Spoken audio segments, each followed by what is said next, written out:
হ্যাঁ এমনিতে নিয়ে যান। তো উনি মামলার আসামি। হ্যাঁ হ্যাঁ মামলার আসামি উনি কি বলে খুনের হাসি। হ্যাঁ হ্যাঁ সবকিছু আছে। না না ও নিয়ে আপনার সাথে এমনিতে যেত, এটা দেখতে তো কেমন খারাপ লাগে। ওরে তো পালাইছে না, কোনো কিছু করে নাই, তাই না? আপনি তো এমনিতে নিয়ে যেতেন। মামলার আসামি আমরা বোকা পাগল। আমি আমার সাথে যোগাযোগ করবো।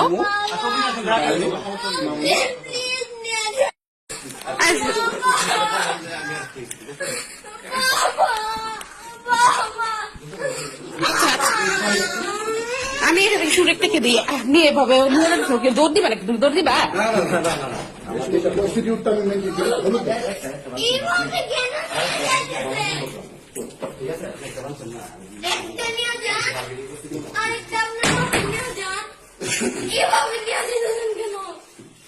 আচ্ছা বাবা বাবা আচ্ছা নিয়ে জন্য নিয়ে যেতেছে। আচ্ছা আচ্ছা ঠিক আছে আমি কেটে দিচ্ছি। বাবা